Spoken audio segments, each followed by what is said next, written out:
नमस्कार, मैं एडवोकेट मुक्ता रश्मि हाजिर हूँ एक नए सब्जेक्ट के साथ। फ्रेंड्स, कोर्ट में कानून की जटिलताओं को समझना और सही तरीके से अपनी बात रखना एक चुनौतीपूर्ण काम है। इसलिए कानूनी मामलों में हमें एक वकील की ज़रूरत पड़ती है जो कानून के जानकार होते हैं और केस को सही तरीके से पेश कर सकते हैं।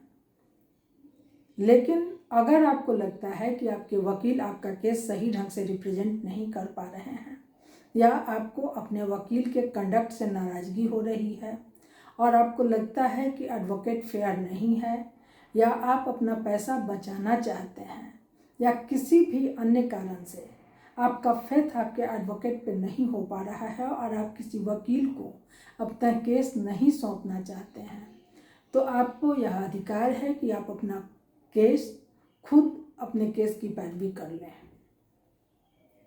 लेकिन कैसे आप अपना केस खुद लड़ सकते हैं, क्या है पूरा प्रोसेस, आइए विस्तार से जानते हैं। इंडियन कॉन्स्टिट्यूशन आर्टिकल 33 और एडवोकेट्स एक्ट 1961 के तहत कोई भी व्यक्ति बिना वकालत पढ़े या किसी एडवोकेट को हायर किए बिना व्यक्तिगत रूप से कोर्ट में अपना पक्ष रख सकता है। इस प्रोसेस को सेल्फ रिप्रेजेंटेशन या प्रोसेसिव प्रोसेस कहते हैं। तो अगर आप अपना केस खुद लड़ना चाहते हैं तो आपको कोर्ट से परमिशन सीक करना होगा और कोर्ट के परमिशन के बाद ही आप सेल्फ रिप्रेजेंटेशन कर पाएंगे। यह आपकी कानूनी समझ और योग्यता पर निर्भर करेगा कि आप अपना केस कितनी अच्छी तरह से लड़ सकते हैं।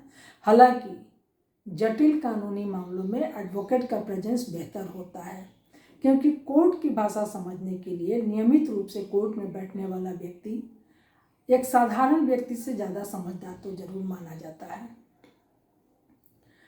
तो अपना केस लड़ने का अर्थ है कि जो केस आप पर किया गया हो या आप पर्सनली किसी केस में इन्वॉल्व हैं। अगर आप एडवोकेट नहीं हैं तो आप किसी और का केस रिप्रेजेंट नहीं कर सकते। लेकिन अगर आप एक फैमिली हैं और अपने किसी फैमिली मेम्बर के सपोर्ट में सेल्फ रिप्रेजेंटेशन का हिस्सा बनना चाहते हैं तो आपको पावर ऑफ अटर्नी POA की आवश्यकता होगी, जिसमें कोर्ट की स्वीकृति जरूरी होती है।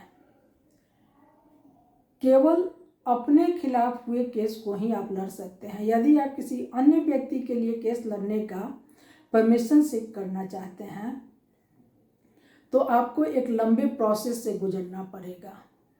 आमतौर पर कोई व्यक्ति अपनी ओर से खुद केस लड़ सकता है, लेकिन दूसरे व्यक्ति के लिए केस लड़ने के लिए उसे पावर ऑफ अटर्नी की ज़रूरत होती है, जिसे कोर्ट से स्वीकृति मिलना बेहद ज़रूरी है।